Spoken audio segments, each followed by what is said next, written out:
Global Midas capital के founder Shri इंद्रप्रदीप Singh ji हमारे बीच में हैं और इन्हीं के साथ में बीबी तरविंदर कौर खालसा जी भी हैं जो कि चेयरमैन इंटरनेशनल सिख काउंसिल की मेंबर हैं। आज हम यहाँ पर 1984 में 1984 के दौरान जो सिख दंगे हुए थे उनके ऊपर एक डॉक्यूमेंट्री बनाई गई है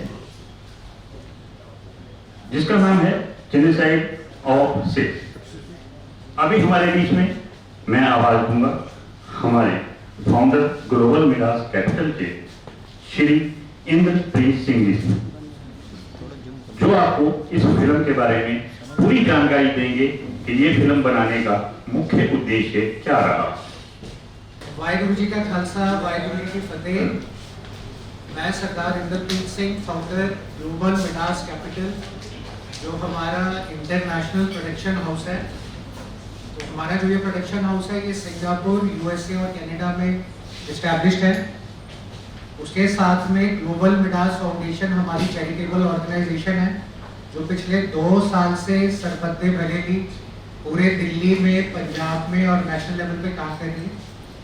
साथ में मैं इंट्रोड्यूस करना चाहूँगा, मेरे राइट पे बीबी तरविंदर कौर खालसा जी हैं, जो ये इंटरनेशनल सिख काउंसिल एक चैरिटेबल ऑर्गेनाइजेशन है जो हमारा सहयोग दे रहे हैं पिछले काफ़ी समय से हमारी एक्टिविटीज़ के अंदर, और इस पिक्चर में भी इन्होंने काफ़ी कॉन्ट्रीब्यूशन दी है। साथ में जो बैठे हैं वो जगजीत सिंह मुदगर जी हमारे साथ बैठे हैं, एक एस्टैब्लिश्ड बिजनेसमैन है, इंटरनेशनली काफ़ी इनका बहुत बड़ा बिजनेस का हाउस है, और साथ में ये सिख कौम और पूरी हमारी सोशल एक्टिविटीज़ में हमारा काफ़ी साथ देते हैं, बड़े वोकल भी हैं। तो इसके साथ में मैं सबसे पहले धन्यवाद करना चाहूँगा आप सबका, जिन्होंने आज टाइम निकाला और यहाँ पर आए ये कवर करने के लिए। तो मैं ये पहले बताना चाहूँगा कि 1984 को 38 साल हो गए। तो सबसे पहला सवाल ये आया कि 38 साल हो गए, अब दोबारा ये गड़े मुर्दे और ये टॉपिक क्यों उठाना। तो ये जो सवाल है ये इसके पीछे रीजन है कि हम लोगों ने ये डॉक्यूमेंट्री क्यों बनाई। जब हम लोगों ने दिल्ली के अंदर इस तरीके से अपनी चैरिटेबल ऑर्गेनाइजेशंस में काम कर रहे थे तो हमारे हेल्पलाइन नंबर्स पर ये बड़े सारे फ़ोन आते थे, कहीं पे बच्चों से रिलेटेड समस्या के, लेडीज से रिलेटेड, बिजनेस से रिलेटेड हमारी हेल्पलाइन चलती है। तो ऐसे बड़े सारी जगहों पे हमारे पास सिख कम्युनिटी के आए केसेस जहाँ पर बच्चों की फीस भरने तक की नौबत आई और साथ में बिजनेस में हेल्प करने की नौबत आई। तो हमने सोचा है कि ये तो जैसे कोविड हुआ था तो कोविड रिहैबिलिटेशन का केस होगा, उसी तरीके से शुरू में हम लोगों ने उस पर काम किया। बट जब हम एक के बाद एक ये करते गए तो जो सच्चाई निकल के आई वो तो ऐसी हैरान करने वाली है कि हम बता भी नहीं सकते कि क्या निकल के आया। हम लोग जब इन जगहों पे गए और हम लोगों ने ऐसे लोगों से मीटिंग्स करी और बातें करी कि स्कूल की फीस भरने का इशू है या बिजनेस में हेल्प करने का इशू है, और रिलेट होते ही ये चीज़ें उन जगह पे जहाँ पर 1984 के राइट से जुड़े हुए लोगों की थी। बड़ी छोटी छोटी चीज़ें, जैसे तिलोकपुरी से हमें आया जहाँ पर छोटा सा एक MRI करवाने का केस आया, ऐसे फीसेस के केस आए। तो जब हम ऐसे करते गए मिलते गए लोगों से, तब हमें पता चला कि जो 38 साल से बोला गया है कि अब तो सब कुछ बिल्कुल ठीक है और सारी जगह ये बात अब खत्म हो जाती है और सबको सिर्फ 30, 31 अक्टूबर और 1 नवंबर को याद आता है 1984 के वो 3-4 दिन। तब हमने ये देखा कि ये 38 साल से जो ब्रांडिंग करी गई है या मार्केटिंग करी गई है रौंदते हुए उन लोगों को जिनके साथ ये बीता है कि ये राइट्स हैं। राइट्स तो वो होते हैं जब दोनों तरफों से वार। जब ये चीज निकल के आई, फिर निकल के आया कि एक तो वो दिन था जब 3-4 दिन ये हादसे हुए और वो जो पीढ़ी रह गई है, जो सर्वाइवल थे वो लोग। तो एक एंगल आया कि 38 साल हो गए, अब 38 साल में लीगली जिन लोगों के ऐसे घर वालों को साड़ दिया गया, मारा गया, वो लीगल स्टैंड आज कहाँ पर खड़ा है। और उसके साथ में एक एंगल आया कि 38 साल बाद आज जब सब ठीक हो गया है दिल्ली कैपिटल ऑफ इंडिया के अंदर, तो इन लोगों को अपने रोजगार के लिए, अपने बच्चों की फीसों के लिए और अपने घर परिवार को चलाने के लिए इतना स्ट्रगल क्यों करना पड़ रहा है। तब हमें ये पता चला कि 38 साल में सिर्फ ऊपर लेवल पे दिखाई गई चीज़ें कि सब ठीक हो गया है, सब अपने लाइफ पे आ गए हैं, बट आज की डेट पे दिल्ली कैपिटल ऑफ इंडिया में जितने भी 95% विक्टिम्स हैं उनके पास कोई रोजगार का साधन नहीं है, उसके साथ में कहीं पर भी उनके पास कोई एक इनकम का मॉडल नहीं है, कहीं पे भी उनके आज बच्चे प्राइवेटली किसी से भी कम्पीट नहीं कर पा रहे और वही स्ट्रगल कर रहे हैं। ऐसी चीज़ें निकल के है कि हमें तो लोगों ने इंटरव्यू करते हुए विक्टिम्स ने बताया कि अगर हमें भी उस दिन साड़ दिया होता तो ज़्यादा अच्छा होते, हम तो रह गए 38 साल से वो दिन रात बीत के गए हैं, और जब हम कहीं जाते हैं तो हमें सब कहते हैं कि आज फिर ये 1984 का रोना रो रहे हो तुम लोग। तो हमने जब ये चीज़ करनी चालू करी और पता चला तो बड़ी सारी जगहों पे तो हमें अटैक करा गया, हमारे जो कंप्यूटर्स हैं, हमारे सिस्टम्स थे वो तोड़े गए, हमें चुपचाप तरीके से ये काम करना पड़ा, धमकियाँ दी इस तरीके से आप ना बने। अभी आपने देखा होगा पीछे कश्मीर फाइल्स बनी थी, बट जो हम लोगों ने बनाई है हमने इसके अंदर 16 लोगों की इंटरव्यू ली है। वो इंटरव्यू में उन्होंने अपने पर्सनल एक्सपीरियंसेस बताए हैं। पर्सनल एक्सपीरियंस के साथ एक विक्टिम्स थे वो लोग इन्वॉल्व हैं, एक सोशल एक्टिविस्ट जो 38 ईयर से इन लोगों की बातें उठा रहे हैं, 2 यहाँ पे आज हमारे साथ मौजूद हैं, साथ में लॉयर्स, जिन लॉयर्स ने ऐसे केस लड़े हैं उनसे भी इंटरव्यू आई। बड़े सारे तो लॉयर्स ऐसे जिन्होंने पहली बार पब्लिक मंच पे आके बताया कि 32 साल के बाद कानपुर के अंदर 2016 में ये फाइनल करा गया, चार्जशीट फाइल करेगी कि 127 लोगों का मैसेकर हुआ था और उन्हें मारा गया था, जहां पर 32 साल लग गए सिर्फ ये प्रूव करने में कि 127 लोगों के साथ ये हुआ था। तो उसका जो ट्रायल है और उसका जो जजमेंट है वो तो कोसों दूर है। दूसरी एक बात और इम्पोर्टेंट है, अगर 38 साल पहले विक्टिम था, अक्यूज था, या जो साथ में इन्वेस्टिगेट करने वाले लोग थे और विटनेस थे, तब 38 साल बाद आज अगर वो 20 साल के थे, सब 60 साल के होंगे। आज से 15 साल तक और ये सिलसिला चलता रहा तो कौन विटनेस बचेगा, कौन अक्यूज बचेगा, और कहाँ पे कौन जिसका विक्टिम है वो बचेगा। तो 2 चीज़ें हमारी सारी जुस्तोजहद से निकल के आई हैं। उसमें एक है लीगल एंगल, क्योंकि लोगों के घर वाले भी मारे गए, लोगों की संपत्तियां भी जलाई गई, जड़ से उखाड़ने की पूरी कोशिश करी गई। तो जब हमने ये सारे वकीलों से इंटरव्यू ली और सब करा तो 2 विकल्प निकल के आए हैं। एक विकल्प वो है जिसके अंदर हम इंडिया के अंदर रहकर किस तरीके से ये केसेस को जल्द से जल्द सॉल्व कर सके, ताकि वो जो आज 58 या 60 ईयर पे बैठे हैं जीते जी अपना इंसाफ देखें। और दूसरी जो चीज़ हम लोगों के सामने निकल के आई है, जो बड़ी अनफॉर्चुनेट है, कि सिख तो अमीर हो गए हैं बट सिख ही बड़ी गरीब हो गई है। हैंड होल्डिंग की बहुत ज़्यादा ज़रूरत है आज, एजुकेशन के हिसाब से, हेल्थ केयर के हिसाब से, रोजगार पैदा करने के हिसाब से। तो जैसे दुनिया भर में कोविड रिहैबिलिटेशन का काम चल रहा है, इसी तरीके से इन जेनोसाइड विक्टिम्स की रिहैबिलिटेशन का एक प्रोग्राम चलना चाहिए। और वो जो प्रोग्राम चलना चाहिए वो निष्पक्ष होना चाहिए, रिलीजियस लीडरशिप से और पॉलिटिकल लीडरशिप से। तो हम लोगों ने जो कंट्रीब्यूट करा है वो ये करा है कि इस तरीके की अगर कोई कमेटी बने जिसके अंदर x IAS officers, x IPS officers, x judiciary के लोग, प्रिंसिपल्स वगैरह निकल के आए और वो लोग अपना देखें कि इन लोगों को क्या जरूरत है, और फिर इंडिपेंडेंटली लोगों के सामने भी है कि आज मैं अगर NRI से बात करता हूँ वो कहते हैं किस चीज़ की स्कॉलरशिप भेजे, हम तो कितने सालों से भेजे रहे। फिर जब बात करते हैं उनको रोजगार की तो वो कहते हैं कि किसको भेजे, इतने सालों से आएंगे। तो सवाल है 38 साल से जो आ रहा है वो कहाँ आया, कितना नीचे पहुंचा और किसके पास चला गया, क्योंकि नीचे से तो कोई ऊपर निकल के बात ही नहीं है। तो इस ट्रांसपेरेंट मॉडल को लेते हुए अगर हम चले तो अगर ऐसी चीज़ एक बार इस डॉक्यूमेंट्री के थ्रू एस्टैब्लिश हो जाती है तो कोई भी कम्युनिटी हो, कोई भी कंट्री हो, तो उसके अंदर एक प्लेटफॉर्म बन जाएगा जो मिसाल देके इसको आगे बढ़ा सकते। दूसरा एक और इम्पोर्टेंट बात जो मैं इस पर ऐड करना चाहूँगा कि जब ये कहते हैं ये राइट्स हैं और जेनोसाइड नहीं है, और ऐसा तो कई देशों में कई बार हुआ है, तो मैं प्रूव कर सकता हूँ कि ये दुनिया में एक बार हुआ है सिर्फ, और दूसरी बार ये हमारे साथ हुआ है। और उसके पीछे जो सिमिलैरिटी है वो ये है कि एक कम्युनिटी को टारगेट किया। अब मैं बात करता हूँ हिटलर के टाइम की। हिटलर के टाइम के ऊपर नाजीज ने ज्यूज को टारगेट करते थे, कंसंट्रेशन कैंप्स के अंदर डालते थे। एक ही कम्युनिटी वार करती थी, एक ही कम्युनिटी सहती थी। हमारे वाले केस में मॉब था, तो कम्युनिटी का इशू नहीं है, कम्युनिटी दूसरी तरफ खड़ी थी जो सफ़र कर रही थी।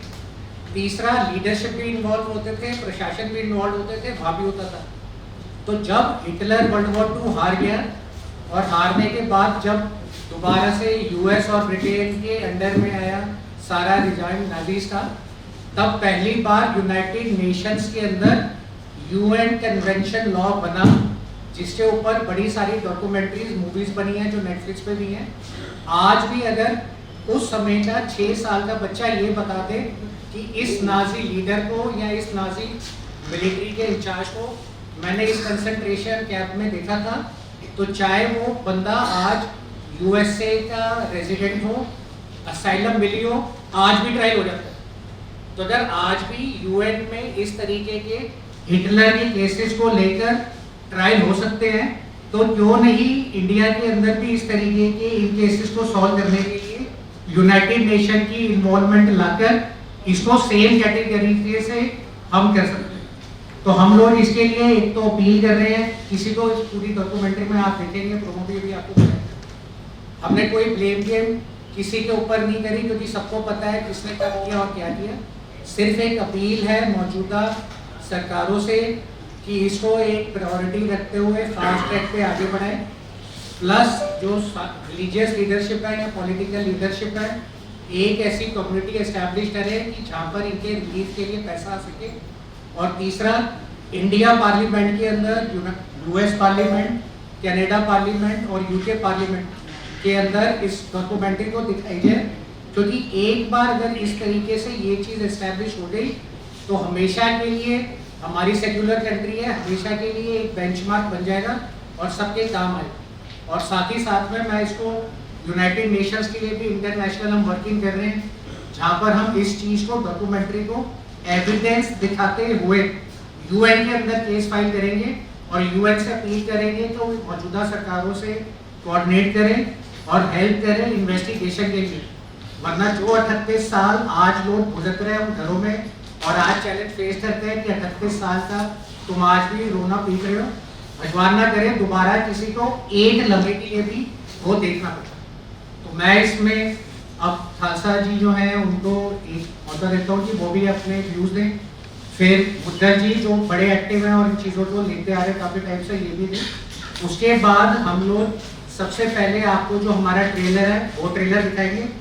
उसके बाद कोई क्वेश्चन आंसर है, कुछ पूछना चाहता है वो करेंगे। और हम लोग एडवांस लेवल में, क्योंकि हम चाहते हैं ये चीज़ दुनिया भर के सामने है, और जो कि हमारा इंटरनेशनल प्रोडक्शन स्टूडियो है, तो हम लोग एडवांस स्टेज में इंटरनेशनल OTT प्लेटफॉर्म से भी हैं। तो हो सकता है बड़ी जल्द किसी भी इंटरनेशनल प्लेटफॉर्म के ऊपर genocides of 38 years of injustice and crime against humanity OTT पे दिखे। अगर वो OTT पे एक बार आ गई, ये पर्दाफाश 38 साल का सबके सामने अपने आप आ जाएगा।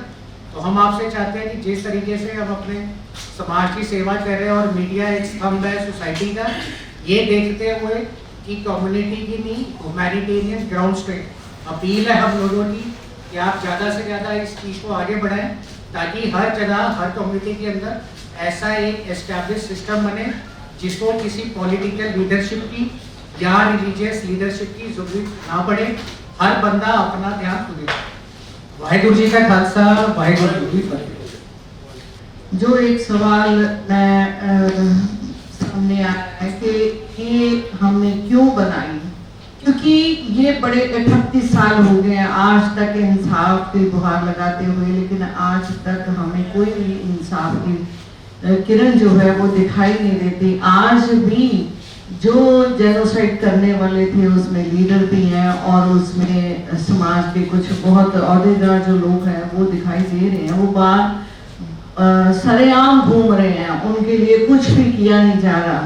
तो जिसके लिए हमें आज भी एक बात जो है, काफी कम्युनिटीज में पर्टिकुलरली मैं कहती कि सब बुरे होते हैं, कुछ बुरे जरूर होते हैं।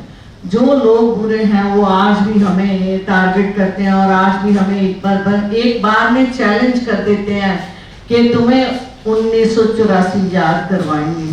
सो ऐसी चीजें जब दिल लगती हैं तो उसके लिए हम फिर अपना कदम उठाते हैं।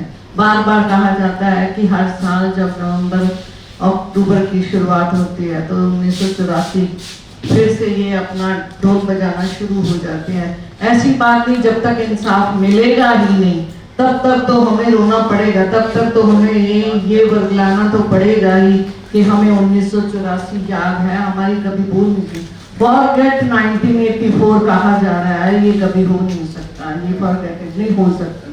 1984 हम कभी नहीं भूल सकते क्योंकि ये एक जेनोसाइड है, ये एक तरफा है। इसमें पर्टिकुलर एक कम्युनिटी को टारगेट करके वो जो काम करवाया गया, ये चीज बहुत निंदनीय है, जो नहीं होनी चाहिए। आज अगर सिखों के साथ ऐसे हुआ तो कल किसी दूसरी कौम के साथ भी ऐसा हो सकता है। इसके लिए लड़ाई लड़ करके हम जीतेंगे तो हर कम्युनिटी इसमें सेफ रहेगी, हर कम्युनिटी को ऐसी सेफ्टी मिलती रहेगी, जिसके लिए हमने ये जो एक छोटा सा उपराला किया, छोटा सा हमने तो ये दुनिया के सामने लाने के लिए हमारा कोई पर्टिकुलर किसी भी सरकार के साथ, किसी भी पार्टी, कम्युनिटी या किसी संस्था के साथ कोई नाराजगी वाली बात नहीं है।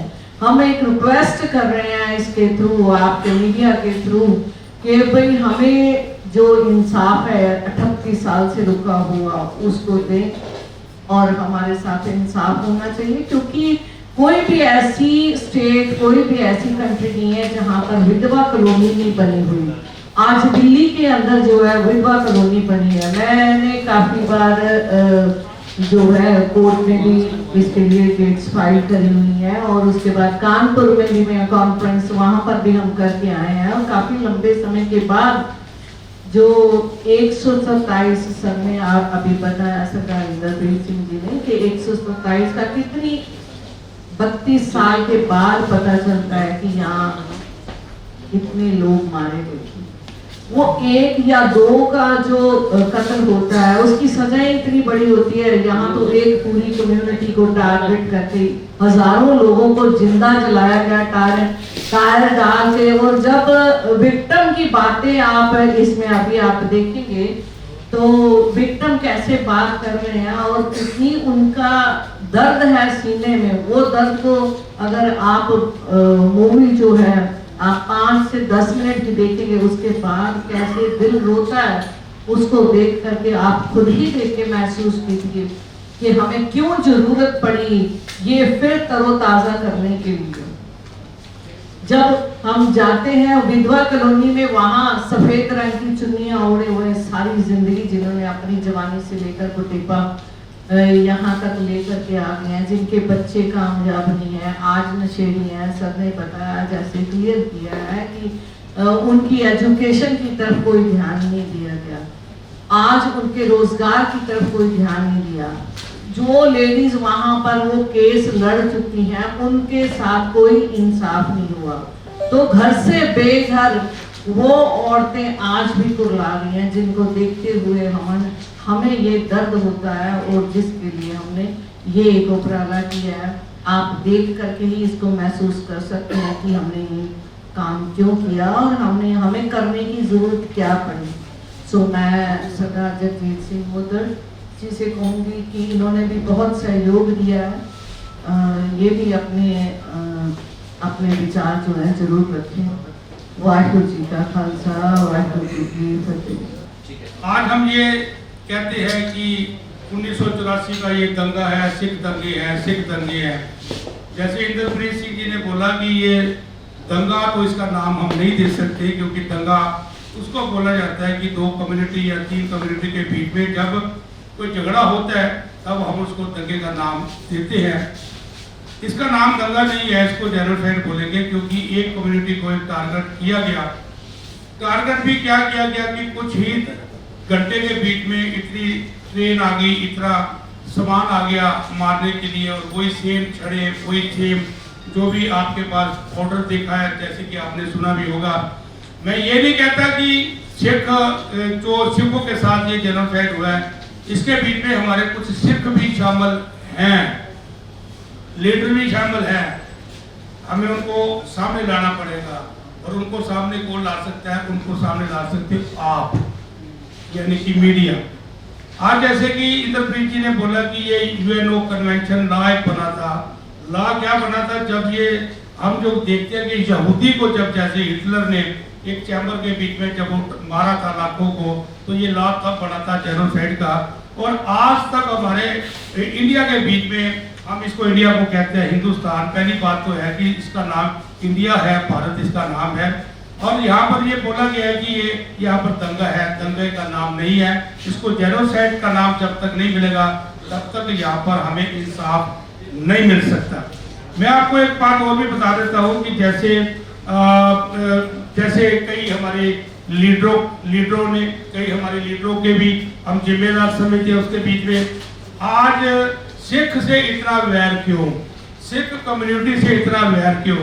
अगर कोई सिख, अगर कोई जहाँ पर कोई विपदा आती है, लंगर लगाता है, जहाँ पर कोई पीछे आपने देखा कोविड आया, कोविड के बीच में हर चीज की घरों से निकल के आपके सामने बाहर आए। जो शंटी जी आपने देखा होगा, शहीद भगत सिंह के जो जितेंद्र सिंह शंटी, उन्होंने भी अपनी जान की परवाह ना करते हुए लोगों को जो है उनका संस्कार किया। जबकि एक परिवार का जो कोई भी बंदा एक परिवार के सदस्य को भी हाथ लगाने से भी वो गुरेज करता था। जैसे कि आपको पता है कि उनको भी एक पद्मश्री अवार्ड पीछे दिया गया है। मैं ये आपसे ये गुजारिश करूंगा, आप हमारी आवाज सरकार तक पहुंचाओ। सरकार तक आवाज तो जारी है, मगर उस प्रकार से हमारी आवाज सरकार तक नहीं पहुंच रही या नहीं पहुंचा रहे वो बंदे शायद हो सकता है कि उनका भी कहीं ना कहीं माइंड के बीच में माइंड से ये सेटअप हो कि ये हम आवाज पहुंचाना ही नहीं चाहते।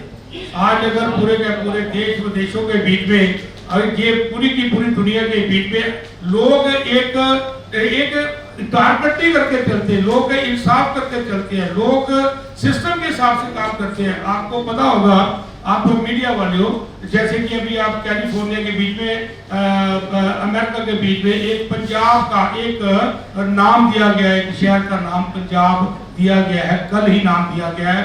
और फ्रांस में हो, कनाडा में हो, कनाडा के बीच में मिस्टर जो ट्रूडो है वहाँ के प्रधानमंत्री, उन्होंने भी देखो क्या किया कि जो भी अगर सिख की पगड़ी को अगर उतारने की कोशिश करेगा तो उसको 10 साल की सजा दी जाएगी। अगर कनाडा जैसी कंट्री जो हमारे से 2.5 गुना ज्यादा बड़ा उसके पास स्पेस है और उसके पास मात्र अप्रोक्सीमेटली 4.5 करोड़ की आबादी है, अगर वो अपने देश के बीच में ये कह सकता है कनाडा हमारा नहीं था, कनाडा में हम लोग बसे जाके, मगर वहां पर हम लोगों को पूरी एक रिस्पेक्ट मिल रही है। और आज वहां के प्रधानमंत्री हो, फ्रांस के प्रधानमंत्री हो, ब्रिटेन के प्रधानमंत्री हो, आप ये देखो तनमनजीत सिंह जी वहां के लेबर के जो वहां पर एमपी हैं, उन्होंने बड़ी आवाज उठाई। तो हम ये आप लोगों से बड़ी उम्मीद करते हैं कि आप मीडिया वाले ही हमारी जो आवाज पहुंचा सकते हो। मैं ज्यादा बातें ना करते हुए आप सारे मीडिया से, और जो आज जो ग्लोबल लीडर्स फाउंडेशन के जो हमारे इंद्रप्रीत सिंह जी हैं फाउंडर, और इन्होंने भी जो ये उपराधा किया है, मन के बीच में ये हमारे भी एक अशांति थी। आज मेरी उम्र 62 ईयर की है, मेरी उम्र उस टाइम पे 24 ईयर की थी। आप ये देखो कि मैंने भी वो देखा, उस टाइम पे मेरे पास मोटरसाइकिल हुआ करता था, बुलेट मोटरसाइकिल, मुझे भी 200 बंदे ने घेर लिया था। आज शायद अगर मेरे को मैं एक पाँव के ऊपर बुलेट मोटरसाइकिल अगर ना घुमाता, हमारे मित्र पीछे बैठे हैं गुरविंदर सिंह मठारू जी और ये, और हम लोग जब मोटरसाइकिल चलाते थे तो हम लोग एक पैर में 40-40 चक्कर काटते थे। अगर मुझे आज वो 40 चक्कर ना काटने आते होते एक पाँव के ऊपर, तो शायद आज आपके सामने मेरा नाम जगजीत सिंह मुद्दर है, और मैं सोशल एक्टिविटी भी बहुत करता हूं और बिजनेस भी मैं चलाता हूं। और आपको ये भी बता के मेरे को बड़ी खुशी होगी कि मैं 35 कंट्रियों के बीच में माल एक्सपोर्ट करता हूं, और मैक्सिमम मेरा माल एक्सपोर्ट होता है चाइना के बीच में। आज अगर मैं आपके सामने बैठा हूं, आज अगर मेरे को मोटरसाइकिल चलाना ना आता होता तो आज मैं भी कहीं ना कहीं इसी दुनिया के बीच में, शायद हो सकता है कि 38 साल की मेरी कोई उम्र वहां पर निकली होती। ज़्यादा बातें ना करते हुए आप मीडिया वाले भाइयों से, मेरी छोटे बहनें बैठी हैं, हमारे बुजुर्ग बैठे हैं, सबसे एक ही गुजारिश करूंगा, ज़्यादा से ज़्यादा आवाज़ उठाओ, क्योंकि एक दूसरे के हम लोग साथी हैं और एक दूसरे के हम लोग मानवता के लिए काम करते हैं। सिख कौम जो मानवता के लिए काम करती है, चाहे वो लंगर हो, चाहे वो किसी के लिए दवाइयाँ हो, चाहे कोई हॉस्पिटल हो, अगर ये मानवता के लिए भी हम लोग आवाज नहीं उठा सकते तो हम फिर कोई भी आवाज नहीं उठा सकते। बहुत बहुत धन्यवाद आप सबका। बस ट्रेलर दिखाने से पहले एक बात कहना चाहूँगा। मेरे से कई सवाल पूछे गए कि आप कितने लोगों को रिप्रेजेंट कर रहे हो और कितने लोगों के लिए आप लड़ाई लड़ रहे हो। तो मेरा ये इसमें जवाब है, एक पीढ़ी तो वो थी जो उस दिन खत्म हो गई, एक पीढ़ी वो थी जो लेडीज बच गई, एक पीढ़ी वो थी जिनके बच्चे आज बड़े हो चुके हैं, एक पीढ़ी वो है जो आज उनके पोते पोती हैं। तो एक परिवार में 4 पीढ़ी एक घर से आती है। तो इतने लोगों के 38 साल के लिए हम लोग ये कोशिश करके लाए हैं। तो अब मैं आप सबका धन्यवाद करता हूँ और पहले आपको प्रोमो दिखाता हूँ, उसके बाद क्वेश्चन आंसर राउंड रहेगा। कोई पूछना चाहता है कुछ तो सवाल कर सकते हैं। Thank you.